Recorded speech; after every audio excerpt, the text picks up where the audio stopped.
kidding me? Please, Edwin Diaz, get the heck out of here. Phillies win it in 10. 5-4 over the New York Mets. Ricky Pitalico, Michael Barkan. This is Phillies Postgame Live, presented by Cure Auto Insurance. We'll go up to Queens in a bit, talk to Ben Davis. Ricky Bo, you know, we keep hearing great win. It's a win. Any win's a great win, but It's nice to see the Phillies do to the Mets what the Mets have done to the Phillies every now and again. Down 3-1, down 4-2, tie it and take the lead. I'd rather see them win the game 10-0. Yeah, me too, but come on. I mean, it's a nail-biter all the way to the end. You know what? The Phillies had opportunities to score runs in this game. Let's face it. They could have scored maybe 8-9 runs in this game. They were 1 for 11 with runners in scoring position. But when it came down to it, you did your job. I mean, in the big time. You know, when you think about it, the Phillies come back in the 9th inning, they score those 2 runs. Mm-hmm. Did you think the Mets had any chance of winning that game after that? No. The answer is no, because I mean, you look at the Mets. I mean, they have to be demoralized. That was about as good of a game they could have put up against the Phillies. And guess what? Phillies had a punch left, and they knocked them out. That's exactly what you want to do, because now you come back tomorrow. Now's when you drop a hammer on them. Yeah, and they will tomorrow as well. And remember the statistic we talked about in the pregame program, which is 2-9 if they score 3 runs or less, but they're now 27-4 when they get to 4 runs or more. Makes a difference. Let's talk to Ben Davis in Queens at Citi Field, who called tonight's game with Tom McCarthy. Ben, what was most impressive about this win to you? Christopher Sanchez, he showed me an awful lot tonight. The fact that it was not looking good, he was struggling with the command, obviously, to get out of that inning. I believe it was the 3rd inning with just the 1 run, and then be able to get 1 out shy of 6 full innings. That showed me an awful lot of what he has on the inside and what he's willing to do for his teammates. That was fun to watch. And then obviously getting 2 off Diaz there in that 9th inning. They just find a way, and you know, they snatch victory out of the jaws of defeat, I guess you could say. It was fun to watch. They just never say die attitude, and that is a huge W. And carrying some momentum into tomorrow, and then obviously Wednesday and Thursday, 4 straight against the Mets. That's got to sting if you're a Met. Ben, I was just saying, in a game, this Phillies team seems to have a different hero every single night. Is that fair to say? And then you look at 1 through 4 in the lineup. We're 1 for 17 in this game. And the Phillies still score 5 runs. And they have a big outing from 5 and 6 in the lineup, which was Stott and Sosa. How good is that to have a lineup that is deep like this?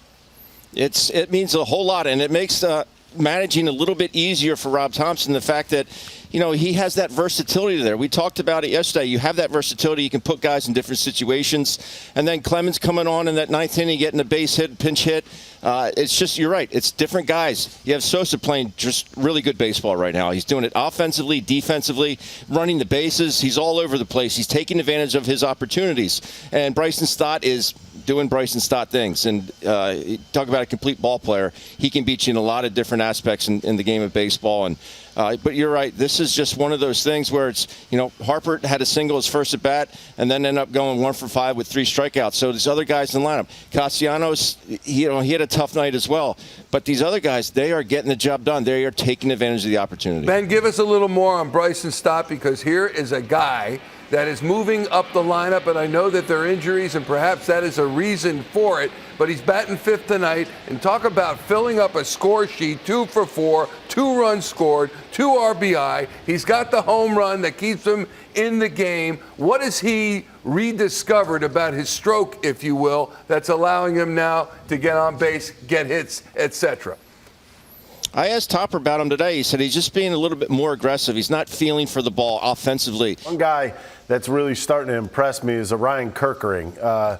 What did you take out of tonight's game from him? I mean, it was a high leverage spot, and he showed up big time. Yeah, you go through Lindor, Alonso, and Martinez in the fashion that he did. that's saying something. And he's starting to use his fastball a little bit more. Why not? It's 97, 98. And, the slider plays. I guess they call it a sweeper, but it's an above-average pitch, obviously, and something he can punch a lot of tickets with. But he has shown me a lot. He came in, he was undeterred in that situation there, and just came in and mowed him down. There's the best 3 hitters in their lineup from a power standpoint, and he went through them like a hot knife through butter. Yeah, he really did. By the way, I listened to Matt amazing. Strom. Matt Strom doesn't believe there is a sweeper, so I'm on his side. There you go.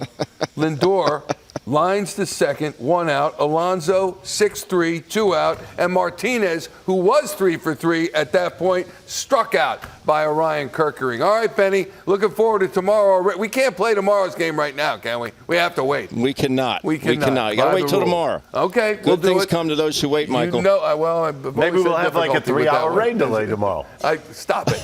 There we Stop go. that. All right, Ben and the Jets. Davis and the Jets. The Phillies have been able to handle the pressure. They are now 29-13 on the season, best record in baseball. And in their last 26 games, they're 21-5. What's Rob Thomson think about that? Here he is post-game. Beyond your catcher, your shortstop, your leadoff hitter, how proud are you of the way your guys came back in this game? Yeah, I am. I mean, it was a great win. We just keep winning games in different ways and getting contributions from all kinds of people. That's who they are. They keep fighting. They're resilient. I'm awfully proud of them. How much is the step from Sanchez figuring it out in the third inning? Yeah, I mean, the biggest thing I'm proud of him for him is overcoming adversity. So he got into trouble, long innings, the second and third. A lot of pitches put on him, and he just settled in and kept pitching. And so that's the growth in this guy. He's really something. Did he have some kind of blister or what? No, it's kind of a stinger, I guess, in his hand that he gets. And he gets it every once in a while. Okay. And they just kind of rub it out, and he actually pitched better after. Yeah. Yeah. So I don't know whether it was bothering him before that and he didn't say anything. Okay. So.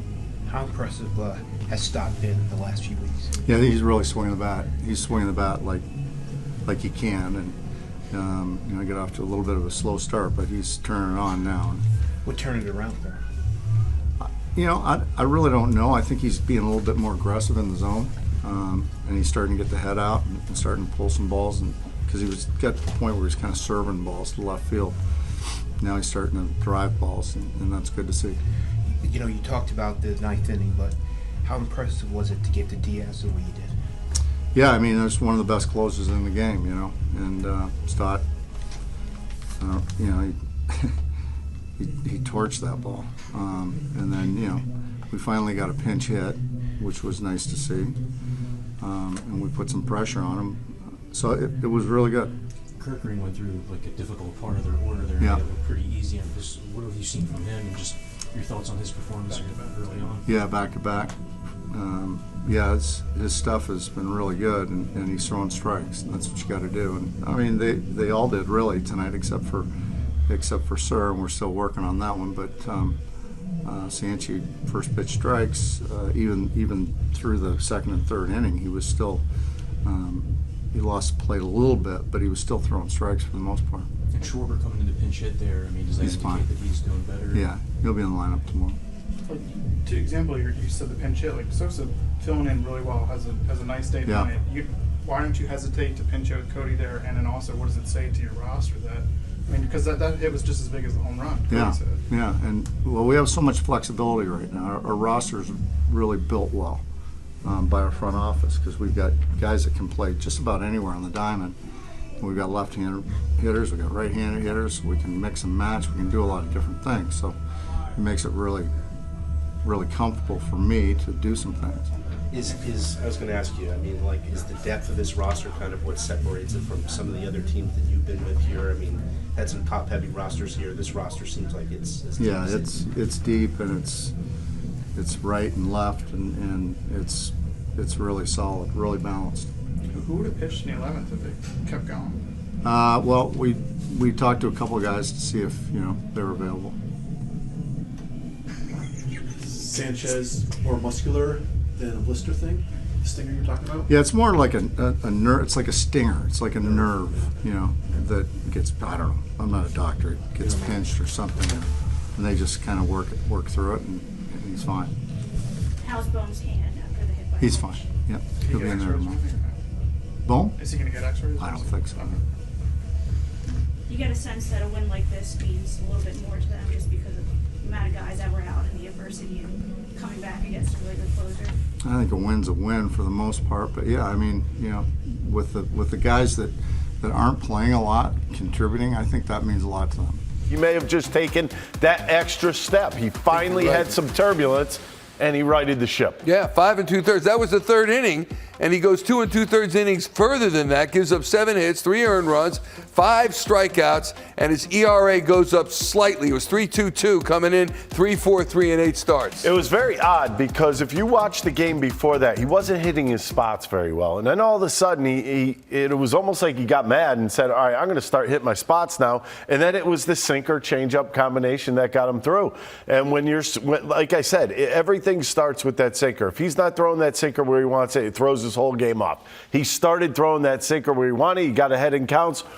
There's your little changeup. Goodbye. And there is a continued strength in that rotation. Tomorrow it's going to be Aaron Nola, but when you see the back portion of the rotation with Christopher Sanchez in it, you still have confidence. Here's a perfect way to look at this. And you could look at Caleb Cotham, you could look at Rob Thomson. The one thing that I noticed today is that you didn't pull your 5th starter when there was a big problem. That's interesting because look around baseball. If there was bases loaded, already walked in a run, that 5th starter is not in a game anywhere else in baseball except for here. Yeah. Rob Thomson had some confidence in him. Maybe he was a little worried about burning out his bullpen. I don't know. But he gave him an extra opportunity, and he showed him that, hey, I can get through this.